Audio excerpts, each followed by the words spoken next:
사람이 인생을 사는 동안에 많은 문제를 경험하게 되고 그 고난 속에서 또 고통 속에서 살아갑니다. 말씀을 안 드려도 우리는 피부로 경제적인 어려움이나 또 매일 일을 해야 되잖아요. 노동의 괴로움이나 고됨이나 또 이렇게 열심히 사는데 왜 이 형편은 나아지지 않고 이렇게 문제가 해결되지 않느냐, 이런 갈등과 회의 속에 살아가고, 또 인간관계 속에서는 가족의 문제도 있고, 그죠? 부부의 문제, 연인의 문제, 사랑과 배신과 막 이런 다툼과 상처, 이런 것들이 많죠. 또 사람이 이렇게 지쳐가면서 과연 살아야 되는가? 이게 사는 의미인가? 이런 생각들이 들기도 합니다. 뿐만 아니라 이제 뜻하지 않는 질병을 얻거나 또 사고를 당하거나 또 나이가 들어 이렇게 노화가 되거나 이렇게 되면 또 우리는 많은 두려움과 불안 속에 살게 됩니다. 그거 자체가 어떻게 되면 고난이죠. 우리가 신앙생활을 하면서도 여러 가지 문제에 봉착했을 때 기도하면 응답이 없고, 하나님이 왜 이렇게 침묵하시는가? 왜 나에게는 복을 주시지 않는가? 이런 것처럼 이 믿음과 현실의 벽이 너무 차이가 납니다.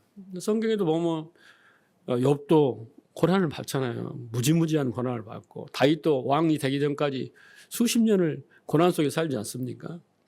엘리야도 하나님의 일을 하면서도 고난을 받고 막 그렇습니다. 포로로 잡혀가기도 하고 이런 고난들이 많이 있습니다. 자, 이렇게 산 넘고 산이다, 설상가상이다, 이렇게 닥치는 이제 문제가 우리에게 찾아올 때 이제 우리는 자신의 온갖 수단과 방법을 동원해서 그것을 해결합니다. 세상 사람들은 점쟁이도 찾아가고 무당도 찾아가기도 하고 또 전문가를 찾아가기도 하고, 그러다 이제 해결이 안 돼요. 아무리 해도 이게 피할 수가 없어요. 그러면 이제 어떻게 합니까? 이제 운명이다, 팔자다 이렇게 받아들이고 이렇게 견디면서 상처와 고통과 분노와 이런 것들 이렇게 가슴에 품고 그냥 울며 그냥 살아가는 거죠.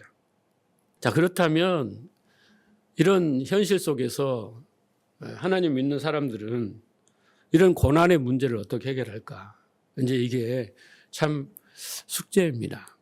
보통 예수를 믿는 이유 중에 한 가지는 뭐냐면 문제가 없어야 되고 문제가 또 닥쳐왔을 때 그걸 해결받아야 되고, 그래서 예수를 믿는 사람들도 있어요. 그렇게 시작을 하죠, 우리가. 그런데 실상 교회 안에 들어와서 신앙생활을 하다 보면 그렇게 평탄한 삶을 살기는커녕 세상 사람들하고 똑같이 고난을 받는단 말이에요. 예외가 아니라는 거죠. 즉각 문제가 해결되지도 않습니다. 하나님의 도움을 받고 기적을 맛보고 이렇게 해서 어떻게든 형통하게 되기를 우리는 원하건만 뜻대로 되지 않습니다. 여러분 뜻대로 잘 됩니까? 제 경험으로는 그렇게 되지 않습니다.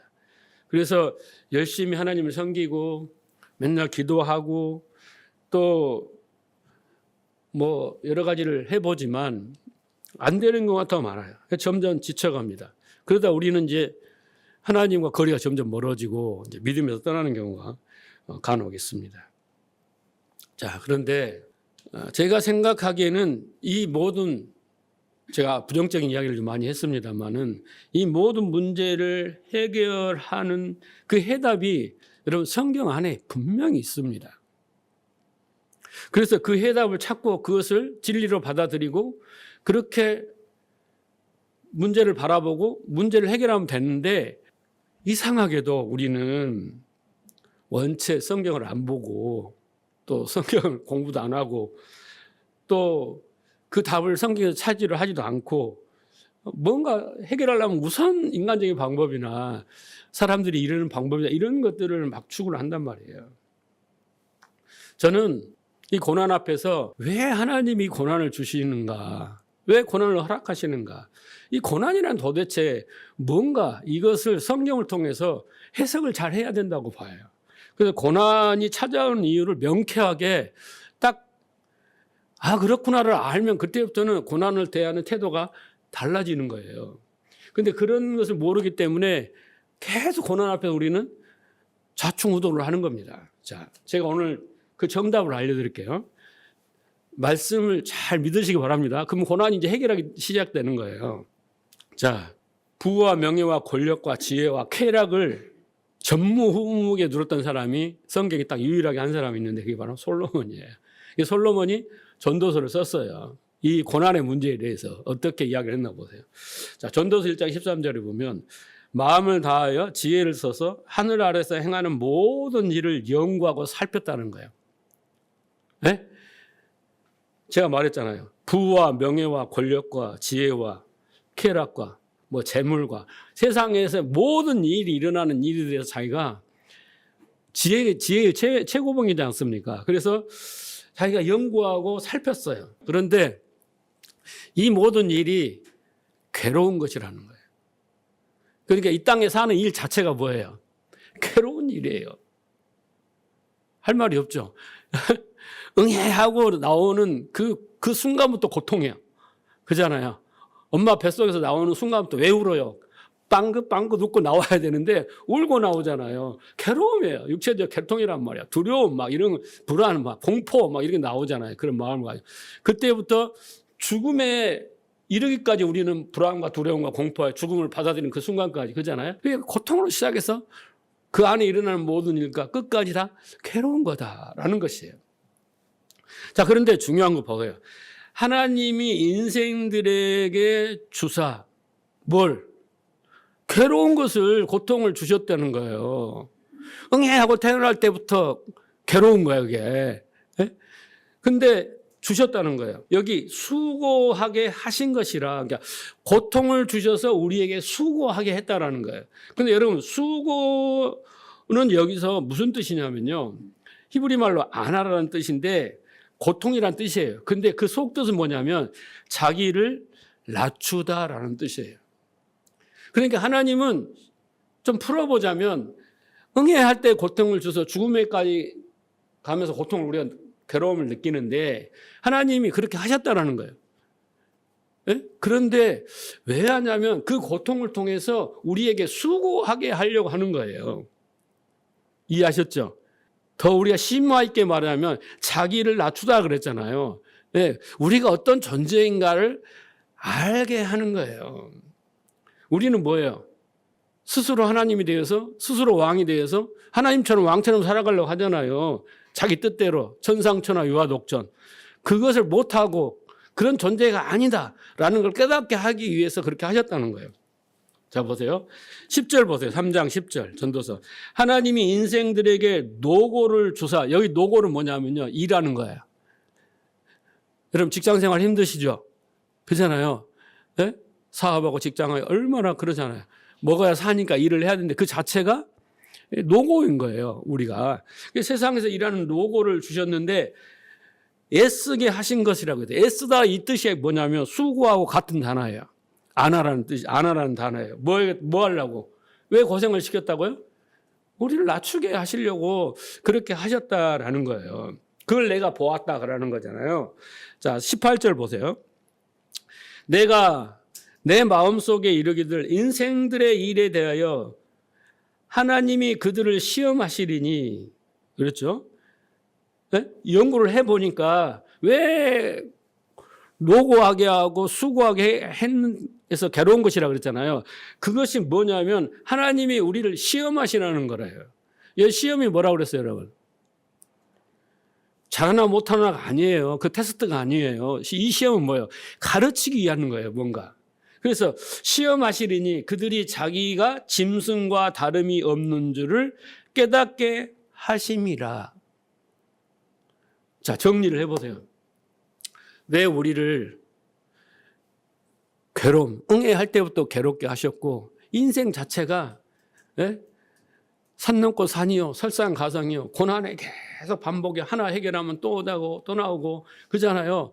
오직에서 무자식이 상팔자다 이런 말까지 나올 정도로 자식 때문에 막 돈 때문에 건강 때문에 계속 이렇게 나온 이 인생이, 그 괴로움이 하나님이 주신 거라잖아요. 그런데 왜 그랬냐라고 하니까 하나님이 우리를 시험하기 위해서 그런 거예요. 뭘? 우리가 짐승과 다를 바 없는 줄 깨닫게 하기 위해서 그렇다는 거예요. 이 말이 무슨 말일까요? 우리를, 하나님 믿는 자들 특히 하나님이 우리 부귀영화를 주시고 무병장수를 주시고, 그렇죠? 만사형통을 주시고 우리를 그냥 천년만년 행복하게 살게 해주시면 얼마나 좋아요. 그런데 고난을 주신다는 거예요. 여러분, 그런데 그 이유가 분명히 나오죠. 뭡니까? 하나님이 사람들을 시험하신다라는 거예요. 시험이 뭐라고 그랬어요? 뭔가 가르치기 위한 것입니다. 무엇을 가르치시기 위했다고요? 사람이 짐승과 다를 바가 없는 줄 깨닫게 하시려고 하는 거예요. 여러분, 이 속뜻을 잘 아셔야 돼요. 너희가 짐승하고 똑같아. 그것을 이 고난을 통해서 깨달아야 된다. 이렇게 말씀하셨다라는 거예요. 자, 그 예를 들어볼게요. 이사야 1장 2절 보세요. 하늘이여 들으라, 땅이여 귀를 기울이라. 여호와께서 말씀하시기를 내가 자식을 양육하였거늘 그들이 나를 거역하였도다.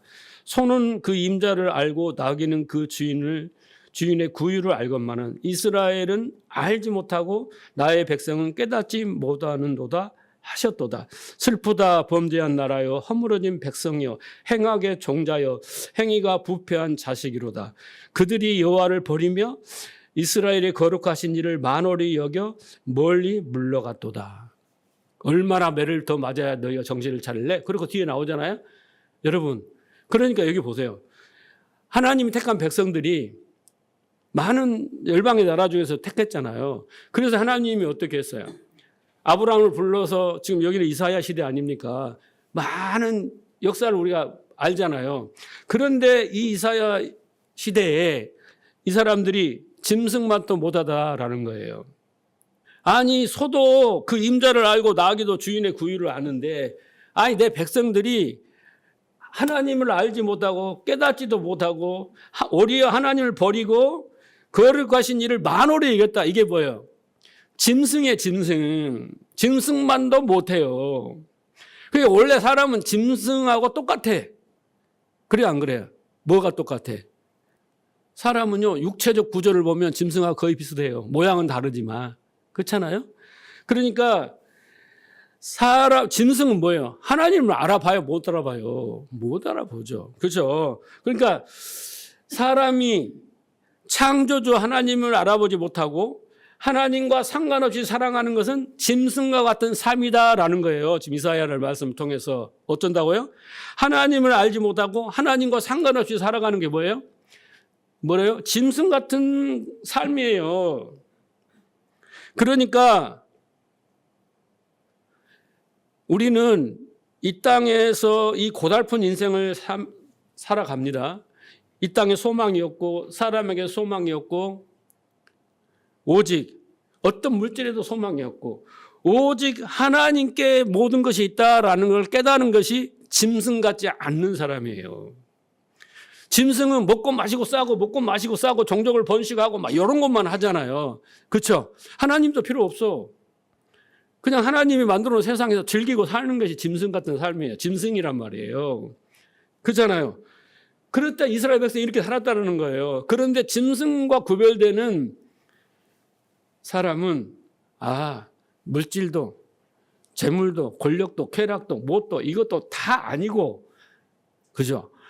하나님이 주시는 그 생명, 그 하나님 나라, 하나님 말씀, 이걸로 사는 것이구나를 아는 게 뭐예요? 짐승과 다른 인간인 거예요, 이게. 근데 하나님도 몰라요. 하나님 말씀도 몰라요. 하나님과 상관없이요. 이렇게 살아가는 사람들은 어떤 사람이에요? 소나 돼지 같은 사람이라는 거예요. 쉽게 말하면. 좀 기분 나쁜 일이지만. 그래서 고난을 그런 이유로 하나님이 주셨다는 거예요. 고난을 통해서 이것들은 다 무익하구나. 이렇게 사는 건 다 짐승 같은 삶인 거야. 그러나 하나님을 알고 하나님 뜻을 알고 하나님 뜻대로 살아가는 것이 인간다운 인간이구나. 이렇게 알게 하기 위해서 하나님이 고난을 우리에게 주셨다. 이해하시겠죠?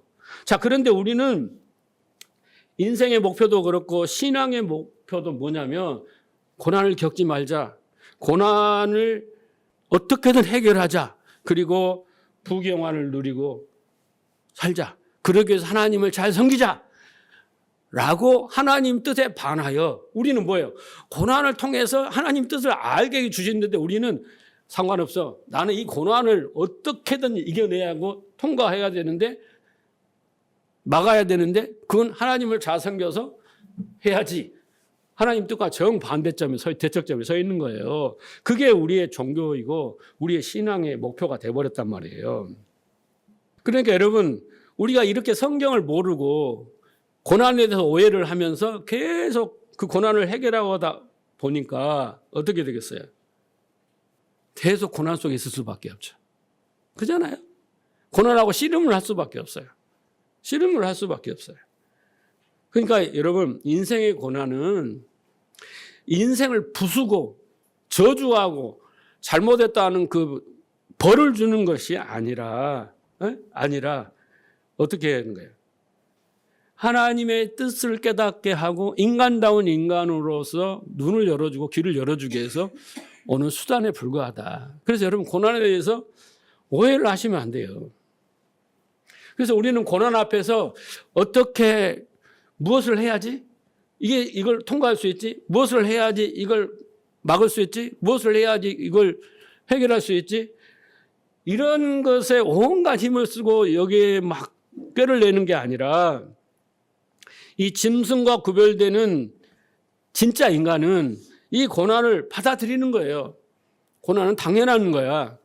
내 잘못도 아니고 누구의 잘못도 아니고 하나님 우리를 시험하시고 우리를 짐승 같은 삶을 살지 않게 하시고 인간다운 인간으로 만들기 하기 위해서 했다는데 내가 이걸 어떻게 이제 견뎌내지? 이걸 이 속에서 어떻게 하나님 뜻 찾지? 이렇게 가야지. 그래 안 그래요?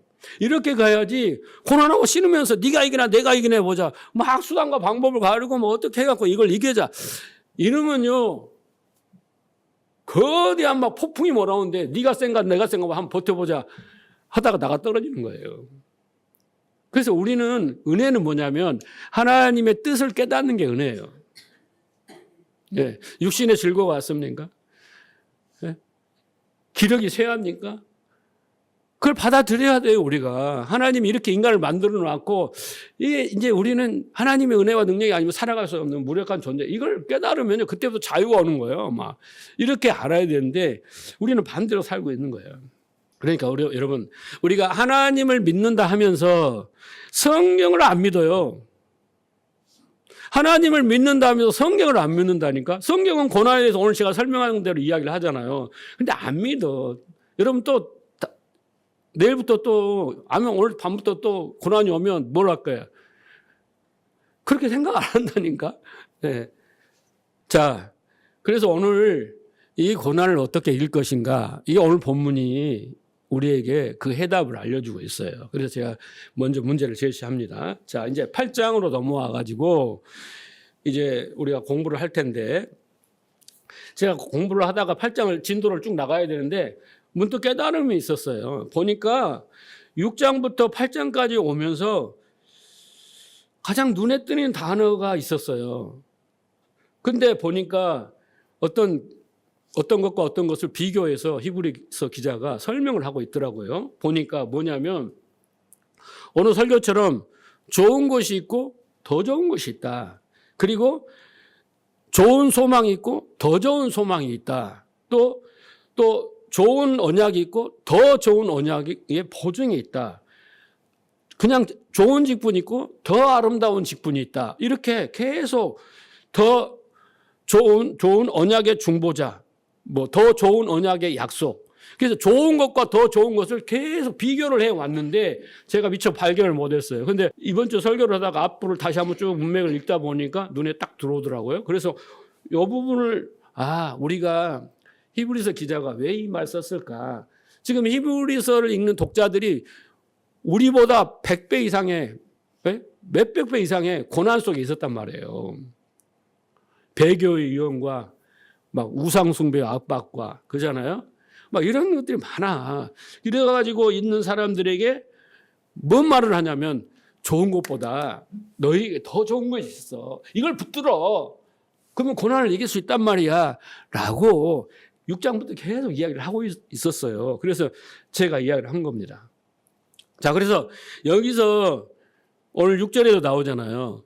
좋은 것, 더 좋은 이렇게 나올 때 그 좋은 것은 이제 우리가 생각할 때 이런 거예요. 구약 좋은 거예요. 신약은 더 좋은 거예요. 그죠? 그 다음에 율법 더 좋은 진리, 제사 더 좋은 영과 진리의 예배 이런 거잖아요. 이런 식으로 옛 언약 더 좋은 새 언약 그렇잖아요. 희생의 제사 좋은 거예요. 더 좋은 거 영적 예배 이런 거 있잖아요. 그렇게 너희들이 경험한 기적 이거 좋은 거야. 근데 더 좋은 것이 있어. 이런 식으로 계속 우리에게 좋은 것에 집중하지 말고 더 좋은 것에 집중해. 더 좋은 것을 좀 깊이 묵상하면서 그걸 붙들란 말이야. 라고 말씀을 하고 있더라. 그 말이에요. 그래서 오늘은 더 좋은 것을 말씀을 드리려고 합니다. 마치 여러분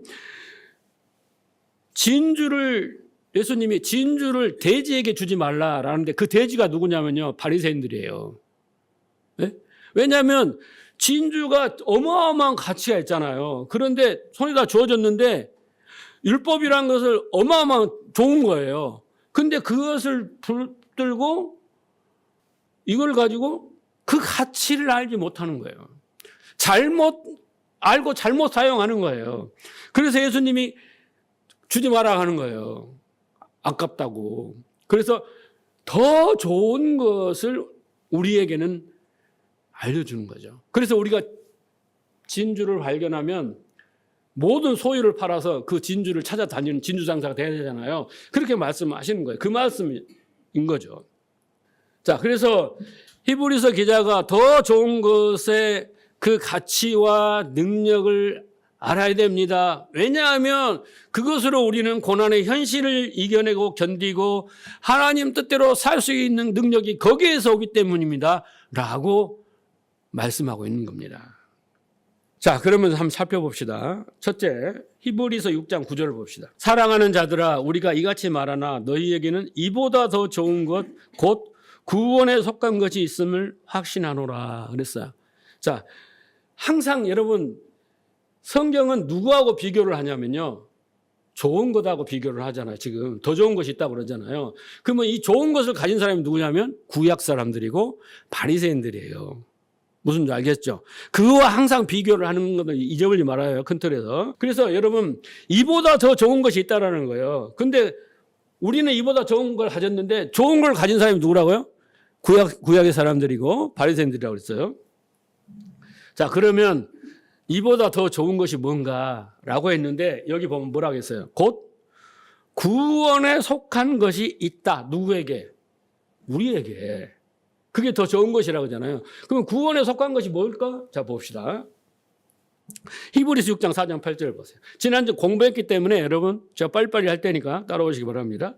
한번 빛을 받고 생명을 받고 하늘의 은사를 맛보고 성령의 참여한 바 되고 하늘의 선한 말씀과 내세의 능력을 맛보고도 타락한 자들은 다시 새롭게 되어 회개하게 할 수 없나니 이는 그들이 하나님의 아들을 다시 십자가에 못 박아 드러내고 놓고 욕되게 함이라. 땅 위에 자주 내리는 비를 흡수하여 밭가는 자들이 쓰기에 합당한 채소를 내며 하나님께 복을 받고 만일 가시와 엉겅퀴를 내면 버림을 당하고 저주에 가까워 그 마지막은 불사름이 되리라. 잘 보세요.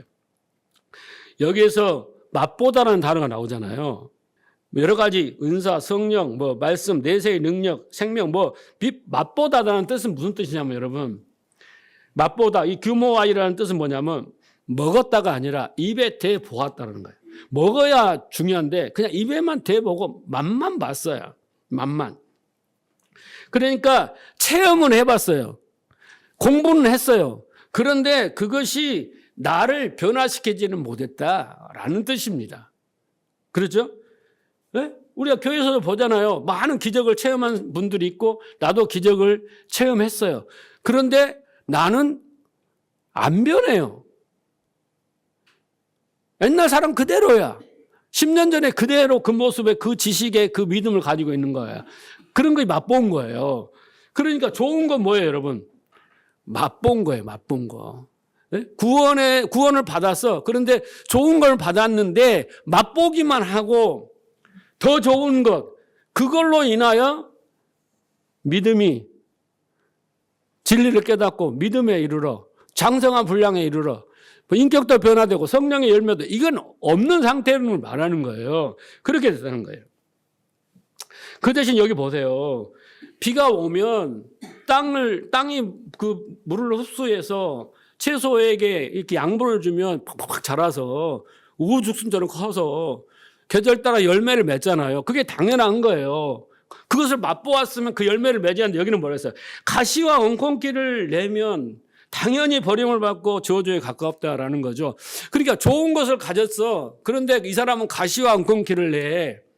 더 좋은 거 가진 사람은 열매를 낸단 말이에요. 가시와 엉겅퀴 아니라. 여러분 여기서 가시와 엉겅퀴는 뭐예요? 창세기에 나오잖아요. 3장에. 그렇죠? 너희가 수고하여서 가시와 엉겅퀴를 제거해야지 먹을 거라 그러잖아요. 그 가시와 엉겅퀴가 뭐예요? 누구한테 나옵니까? 그게 가인에게 나오잖아요. 뭐예요? 너의 죄의 소원이에요. 죄의 소원이 가시와 엉겅퀴예요. 그게 뭐예요? 탐심이란 말이에요. 탐심. 예? 자기가 하나님이 돼서 막 예배를 드리고 그러잖아요. 그걸 말하는 거예요. 그게 우리가 그것을 평생 켜내야 될 거란 말이에요. 가시와 엉겅퀴는 우리 안에 있는 것들은. 그죠? 그런데 이걸 캐내고 좋은 열매를 내야 되는데 열매를 못 내는 거예요. 그러니까 여러분 좋은 것만 가졌다고 좋은 게 아니야. 더 좋은 것이 있어야 되는 거예요. 자, 히브리서에는 이렇게 말해요. 3장을 보세요. 거기서 너희 열조가 나를 시험하여 증언하고 40년 동안 나의 행사를 보았다. 그러므로 내가 이 세대에게 노하여 이르기를 그들이 항상 마음이 미혹되어 내 길을 알지 못하였다. 그래서 안식에 못 들어가게 한다. 이 말은 뭔 말입니까, 여러분? 광야 1세대가 40년 동안 홍해를 건넜어요. 또 바로의 군대가 물에 빠졌어요. 그 전에 광야에 오기 전에 10가지 재앙의 놀라운 기적을 맛봤어요. 막 만나를 먹고 메추라기를 먹고 반석을 치면 물이 나오고 막 아말렉 전쟁에 승리를 하고, 그죠? 마라의 쓴물이 단물로 바뀌고 40년 동안 무수한 기적을 경험했어요. 이게 뭐예요? 좋은 것이에요.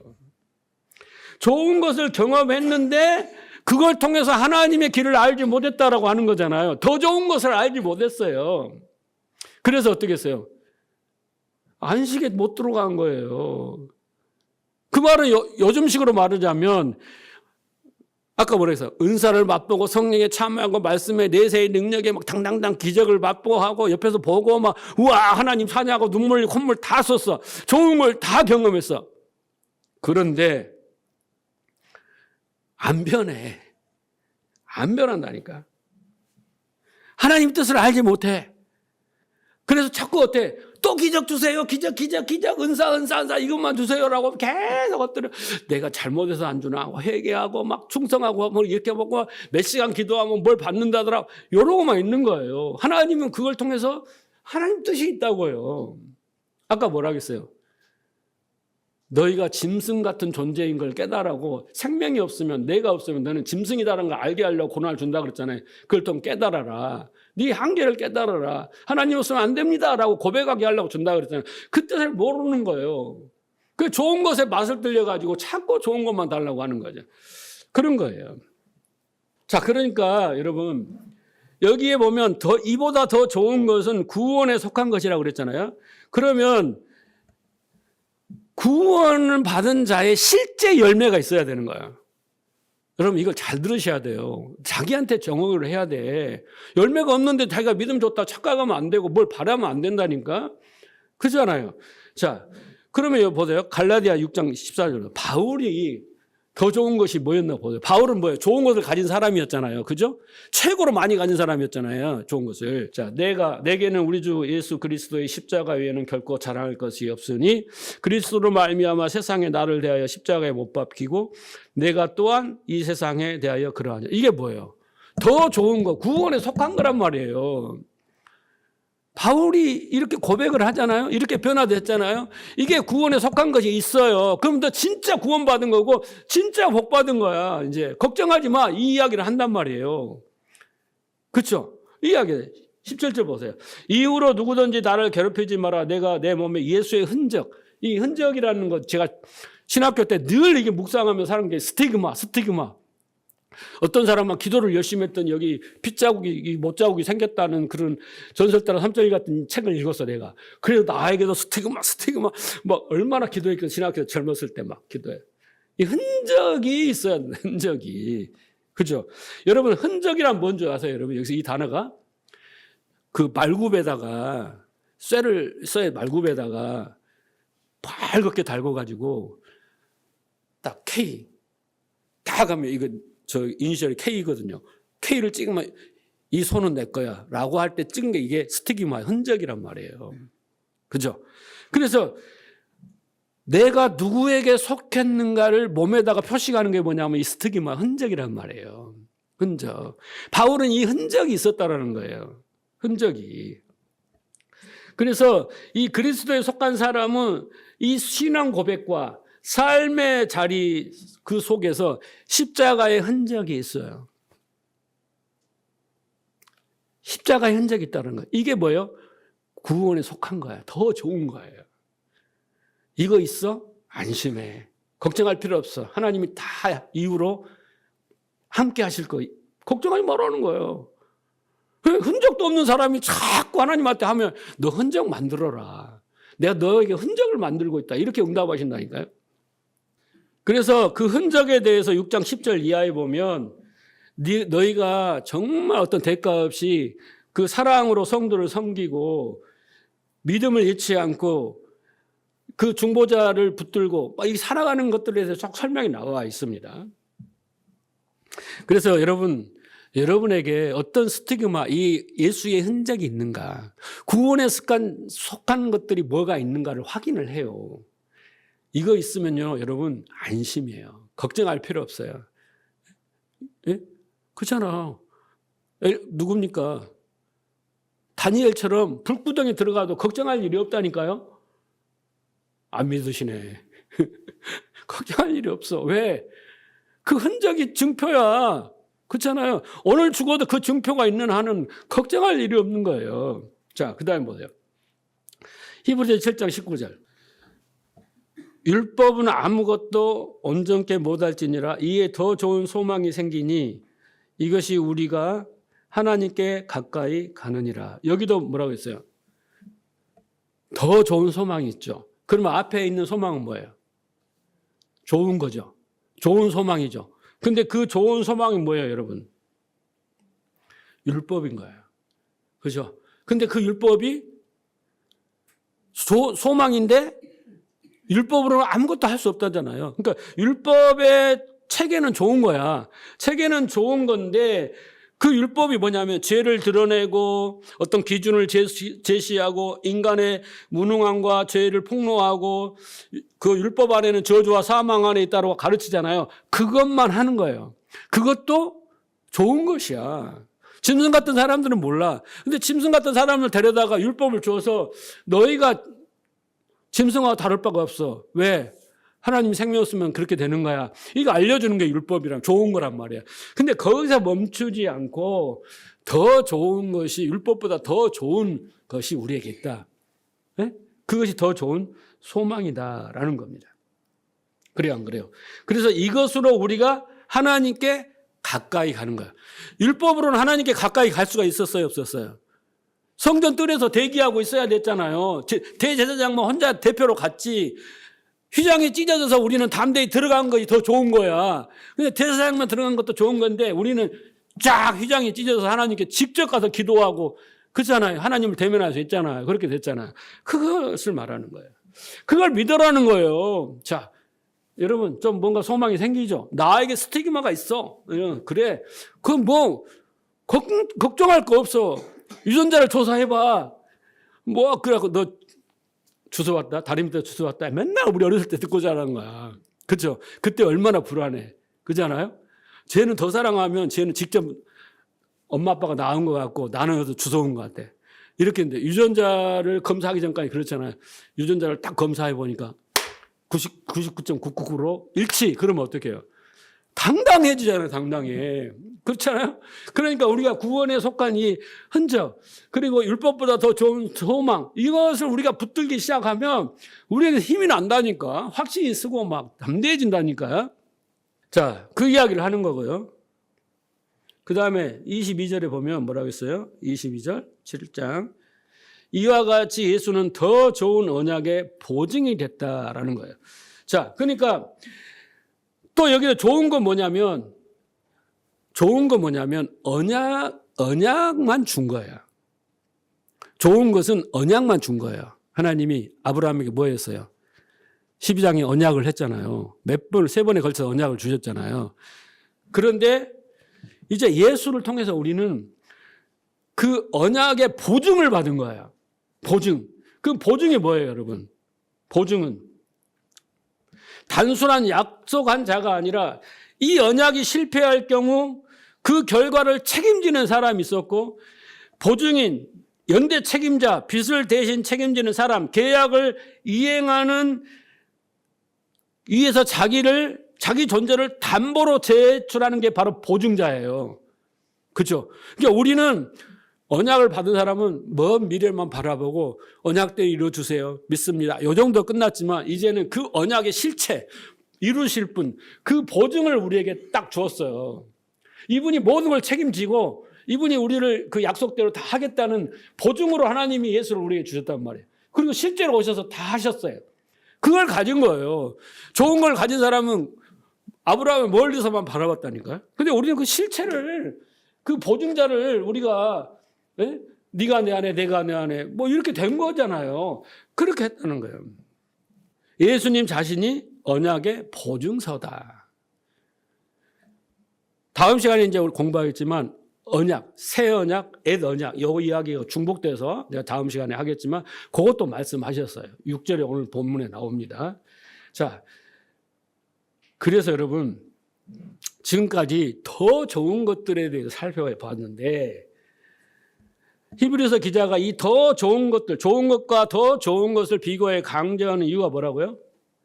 당시나 지금이나 우리는 고난 속에 살아가는 거예요. 그죠? 그 속에 우리는 상처와 고통을 받고 좌절과 절망하고 그잖아요. 그렇죠?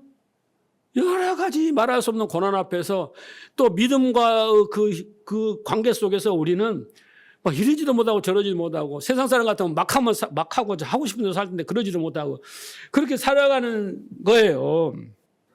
여러분이 제일 겪는 고난이 뭐예요? 돈이 문제입니까? 그래요. 돈이 문제예요. 돈 많이 가진 사람은 또 그런 문제가 없을까? 왜 돈 많은 사람들이 자살해 죽고 그럴까? 다 모든 인간은 하나님이 주신 고난을 다 경험하고 할 수가 없어요. 다 뛰고 살아야 되는 거예요. 그러니까 여러분 우리가 신앙생활을 나름대로 열심히 하지만 고난을 어떻게 해보려고 그렇게 신앙생활을 열심히 하고 뭔가 헌신하고 봉사하고 하면은 안 돼요. 우리가 고난을 견디고 나면 또 고난이 오고 그렇잖아요. 시련을 이기고 나면 또 시련이 오고 문제를 해고 나면 또 문제가 오고 항상 우리는 다시 그 자리로 있는 것 같아요. 이거 문제가 해결됐으면 다시는 없는데 또 온단 말이에요. 그죠? 문제가 해결됐지만 자기는 늘 그 자리에 머물러 있는 듯 합니다. 그리고 우리가 문제를 해결하는 방식은 다 똑같아요. 그죠? 문제가 닥쳐오고 고난이 발생하면 좌충우돌하고 왔다 갔다 하다가 막 기도하기 시작하고 그전에 금식하기 시작하고 시간이 되면 하나님이 해결해 주셨는지 그냥 우연히 해결됐는지 시간이 해결했는지 모르지만 해결이 되고 그리고 끝나고 나서 또 마음은 여전히 시작하고 똑같아. 변함이 없어. 똑같이 돌아가고 이게 반복되는 거예요. 그 이유가 뭐냐면 이 더 좋은 것으로 문제를 해결하지 않기 때문인 거예요. 히브리서 기자는 성경을 통해서 더 좋은 것을 너희가 붙들면 이제 그것을 해결받고 그리고 더 믿음의 사람이 되어서 더 뭔가 변화를 누리며 행복해질 거다고 이렇게 말하는데 이 방식으로 해결 안 하는 거예요. 자, 그래서 이제 구체적인 방법을 제시합니다. 오늘 1절입니다. 그 말이. 자, 8장 1절 보세요. 지금 우리가 하는 말의 요점은 핵심이 뭐냐? 문제를 어떻게 해결하냐 이 말이에요. 이러한 대제사장이 우리에게 있다는 것이 첫째는 뭐예요? 이러한 대제사장, 더 좋은 것을 주시는 대제사장이 있다는 거예요. 자, 그리고 그는 하늘에서 지극히 크신 이의 보좌 우편에 앉으셨느니라. 이게 뭐냐면 현재성, 지금 이 말이에요. 있다는 것이다. 지금 하늘 보좌 우편에 지극히 크신 이의 보좌 우편에 예수님이 앉아 계시다. 요것을 생각하라는 거야. 그게 무슨 말인가 봅시다. 자, 우리는 어떤 신앙의 문제가 생기고 고난의 문제가 생길 때 대부분 우리가 뭐 하냐면 십자가로 돌아갑니다. 십자가로 돌아가요. 우리는 문제가 생기면 죄의식, 죄책감을 가지게 되는 거야. 내가 헌금을 떼먹어서 그랬나? 기도를 안 해서 그랬나? 뭐 순종을 안 해서 그랬나? 이렇게 돌아가는 거예요. 이렇게 돌아가서 회개부터 시작합니다. 회개부터 시작해요. 그런데 히브리서 기자는 그 십자가로 돌아가지 말라는 거예요. 오해하지 마세요. 잘 들어요. 끝까지 들어요. 이것만 딱 자르면 안 돼. 예? 십자가로 돌아가지 말라는 거예요. 어디로 가야 되냐면 부활하여 승천하고 하늘 보좌 우에서 지금도 항상 우리를 위하여 간구하시는 그 주님을 바라보라는 거예요. 그리로 가라는 거예요. 옛날에 과거에 십자가에 죽으시고 그걸에 가서 막 아이고 용서해 주세요. 잘못했어요. 반성할게요. 후회할게요. 뉘우칠게요. 막 맨날 그렇게 해서 거기에 머물러 있지 말고 이제는 그거 그만하고 다 끝났으니까 돌이켜 부활하시고 다 이루시고 지금도 우리를 위하여 중보하고 간구하시는 그 중보자 그분에게로 가라는 거예요. 한마디로 지극히 크신 이의 보좌 우편에 앉으셔서 지금도 항상 우리를 위하여 간구하고 중보하신 그분이 있다는 거야. 그러니까 너희는 걱정하지 말라는 거예요. 무슨 일을 당해도 다 주님의 뜻하십니다. 강구가 그랬잖아요. 강구가 공부했잖아요. 지난 시간에. 놀라거나 두렵거나 절대 걱정과 겁먹지 말라는 거예요. 다 알고 계시다는 거예요. 너희가 고난당하는 거. 억울한 거 알고 계시다는 거예요. 어쩌면 그걸 예수님께서 허락하셨다는 거예요. 그리 가보라는 거예요. 자, 보세요. 로마서 5장 9절 보세요. 그러면 이제 우리가 그의 피로 말미암아 의롭다 하심을 받았으니 더욱 그로 말미암아 진노하심에서 구원을 받은 거. 여기도 보면 더욱 그로 말미암아라 그러잖아요. 자, 10절 곧 우리가 원수 되었을 때 그 아들의 죽으심으로 말미암아 하나님과 화목하게 되었은즉 화목하게 된 자로서 바로세요. 여기도 중요하죠.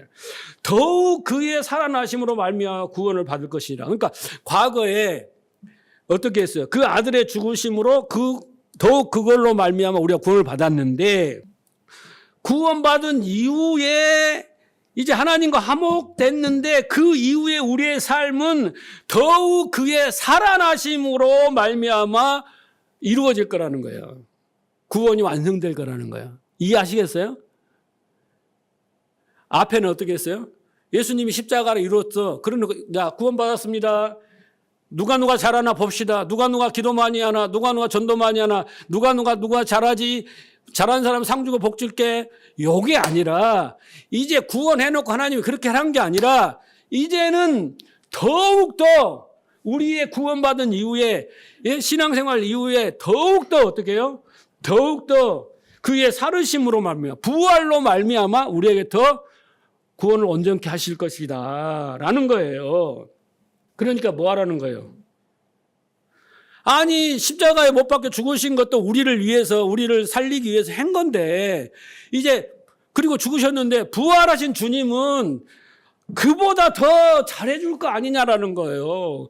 우리를 더 확실하게 책임져 주실 거고 우리를 끝까지 시작하시니까 마지막까지 다 이루실 거 아니냐고요. 그러니까 의심하지 말라고 말은 하는 거예요 지금. 그런데 더 큰 은혜를 주시겠다는 뜻인데 우리는 왜 그걸 깨닫지 못할까요?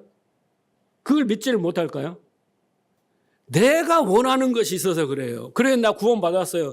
열심히 했고 뭐 했으니까 내가 원하는 걸 주세요. 이런 걸 이렇게 가버린단 말이에요.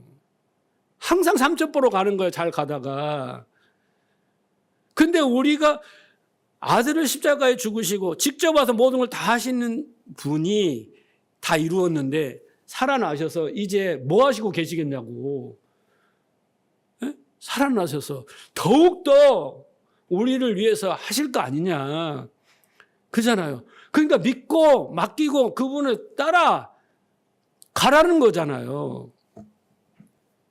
구원하신 이유는 얼마나 더 큰 은혜와 목적을 이루기에 우리에게 은혜를 베푸신 것인가를 생각하라는 거예요.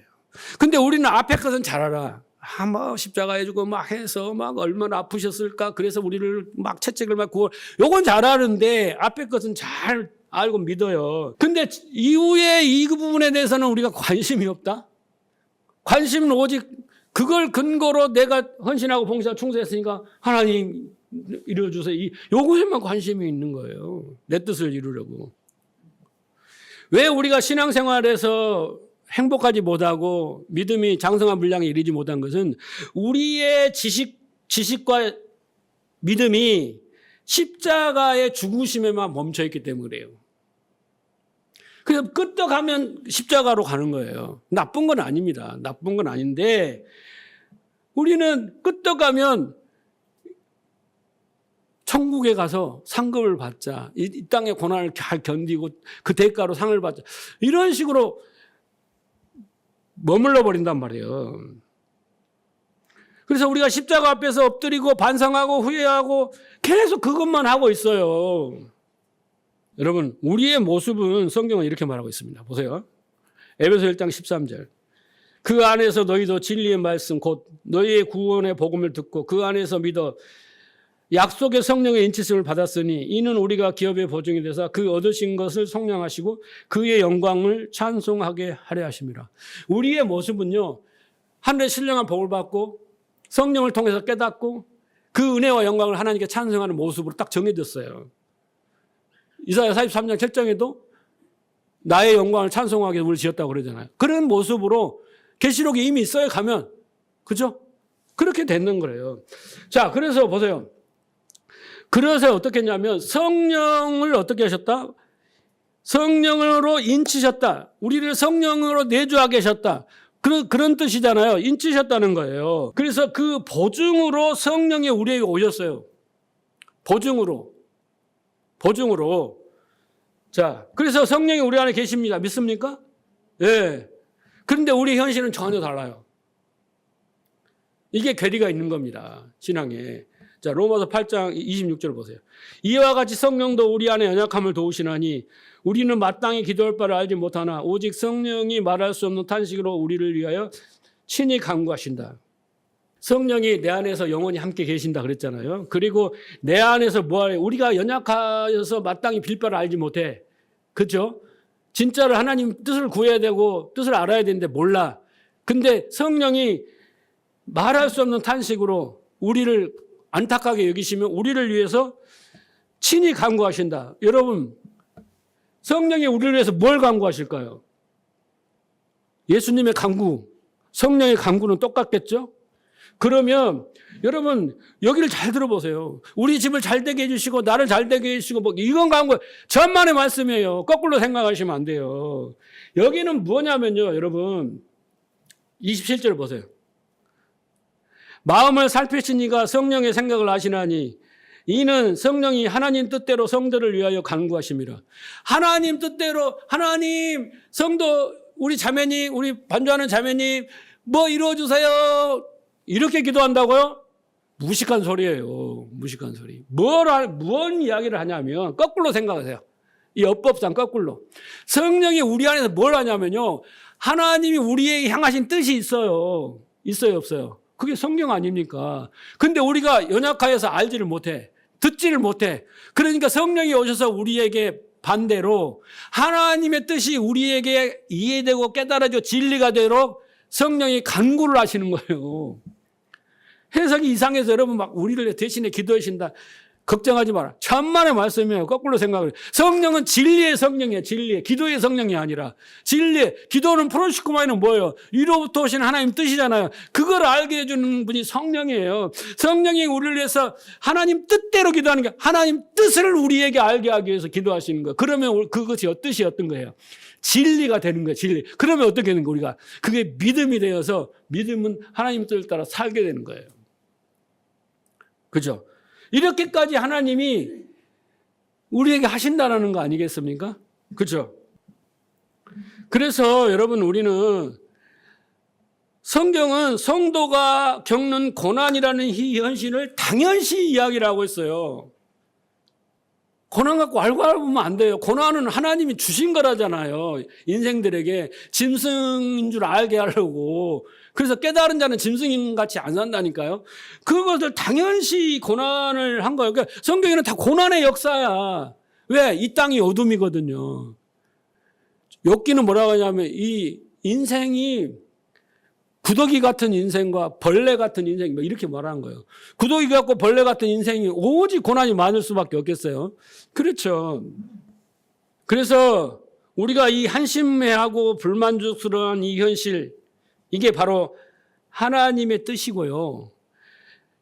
하늘 보호자 앞에 그 우편에 앉아 계서 우리를 위하여 간구하시는 예수님이 우리에게 허락하신 현실이라는 거예요. 그래서 성령을 보내서 뭐 하는 거예요? 그 고난을 통해서 깨달아라. 아버지 뜻은 이것이고 내 뜻은 이것이고 깨달아라. 요구하고 계시는데 우리는 전혀 다른 생각을 하고 있다. 그러니까 고난이 고달프고 괴로운 거예요. 그래서 이것을 모르면 우리는 두렵고 불안에 떨면서 나는 하나님을 위해서 열심히 섬기지도 못하고 하나님을 위해서 뭐 한 일이 없다. 이렇게 해서 기가 죽어요.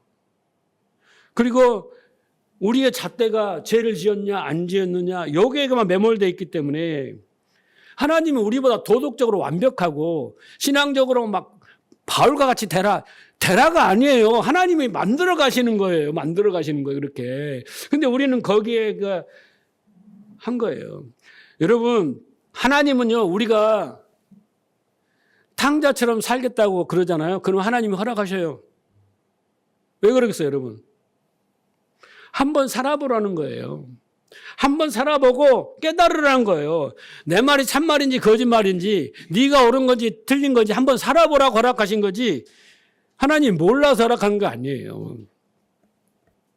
여러분, 그래서 우리는 교회 안에서 자꾸 이런 갈등이 생깁니다. 저 권사님은, 저 장로님은, 저 집사님은 복받고 막 기도한 거다 응답되고 나는 왜 안 되고 왜 우리 가정은 이렇게 어려움이 많고 갈등이 많고 나는 왜 인생이 이렇게 정말 고달픈가 이렇게 말하는데 여러분 이렇게 보세요. 학교 다닐 때 보면 나는 95점을 맞아갖고 엄마 나 95점 맞았어. 근데 뭐라고 하냐면 야 왜 100점을 못 맞아? 이렇게 하면서 혼을 난단 말이에요. 근데 옆집 아이는 70점 맞았어. 엄마 나 70점 맞았어. 그래서 가짜 짜장면 먹자. 그래가지고 막 짜장면을 사주는 거예요. 95점 맞은 애가 얼마나 억울하겠어요. 나는 95점 맞고 혼나고 매 맞고 얘는 70점만 맞고 짜장면 얻어먹고 칭찬받고 왜 그랬어요? 여러분 그 이유가 몰라요. 교회 안에도 성도에 여러분 수준과 단계가 있어요. 다 똑같지가 않아요. 어떤 사람은 하나님 막 응답해 주시는 그런 과정과 단계가 있고 어떤 단계에서는 전혀 뭐가 없어요. 다 다른 게 다 똑같은 게 아니야. 그냥 과정과 단계를 거치는 거예요. 교회도 여러분 교회도 애굽 단계 교회가 있고 광야 단계 교회가 있고 가나안 단계가 있잖아요. 여러분 우리 교회는 가나안 단계라고 제가 말했잖아요. 그러면 가나안 단계는요 물질적 축복 없어요. 이제 이거 물질적 축복도 없으니까 교회 나가야겠다. 가나안 단계는요 진리의 싸움의 단계이기 때문에 우리가 물질이나 뭐 이런 뭐 기적이나 이런 것 갖고 매력을 느끼고 그런 단계가 아니에요. 애굽에 가면 그런 게 필요하죠. 그러니까 형편과 처지와 수준의 단계에 따라 다 다른 거거든요. 다 똑같은 게 아니에요. 고난도 마찬가지고요. 자, 그래서 여러분 다시 말씀으로 돌아가서 우리가 신앙생활을 하면서 제일 많이 하는 게 뭐냐면 저는 기도, 그다음에 예배라고 생각하거든요. 그런데 제일 많이 하는 기도의 내용은 뭐냐면 회개 기도예요. 그래요, 안 그래요? 그럴 거예요. 왜 그럴까요, 여러분? 왜 이렇게 회개 기도를 많이 할까요? 신앙생활이 자기 마음대로 안 되는데 그 원인이 죄라고 생각하는 거예요. 단순하게. 물론 신자가 신자답지 못하면 반성하고 회개하고 뉘우치고 그래야겠죠. 그런데 그렇다고 매번 그렇게 십자가로 가시면 안 돼요. 네? 매번. 후회하고 반성하고 뉘우치고 반복하는 것은 개가 토하는 것 같다고 성경은 말하고 있어요. 회개는요, 돌이키는 거예요. 회개하고 뉘우치는 것은 반성이고, 그렇죠? 진짜 성경이 말하는 회개는 가던 길을 돌이키는 거예요. 회개란 말이에요. 그러니까 여러분, 이제는 우리가 십자가에 머무르는 게 아니라 돌이켜 부활의 주님, 하늘 보지 않는 그 주님을 향하여 돌이켜 가야 돼요. 그분을 향하여 가야 된다니까요. 그런 수준의 신앙생활을 해야 돼요. 그러면 이 중간에 고난이라는 걸 끼었잖아요. 이 고난을 해결해서 이쪽에 가서 계속 반성하고 해결을 뉘우치고 막 이렇게 해서 이걸 해결하려고 하지 말라고요. 이제는 이것이 당연한 거야. 이제는 내가 알았으니 이것은 이렇게 한다고 해결되는 문제 아니고 모두가 이 인생이 다 고난이야. 이제는 우리가 이걸 해결하기 위해서는 더 좋은 것을 주시는 그 주님을 바라보고 믿고 따라가고 그분의 말씀을 붙잡고 가야 되는 거야. 그 말을 아는 겁니다. 왜냐하면 아까도 읽었지만 예수님이 간구가 응답되기 위해서 그분이 이제 우리가 찾아가면 응답을 주신데 그걸 하기 위해서 아까 어떻게 했어요? 성령이 하나님 뜻대로 간구한다 그러잖아요. 이제 깨닫게 해주신단 말이에요. 우리로.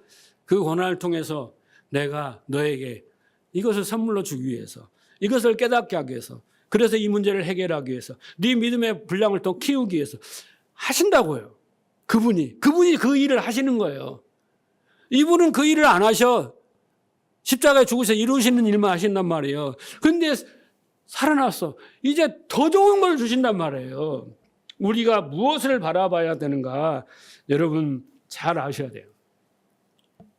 그래서 여러분 고난을 견디고 통과하는 일은 여러분 오직 믿음뿐이에요. 그 믿음은 누가 주신다고요? 부활하신 주님이 성령의 말할 수 없는 타시가 강구로 주시는 것이 우리에게 진리이며 믿음입니다. 이단들은 여러분 잘 들으세요.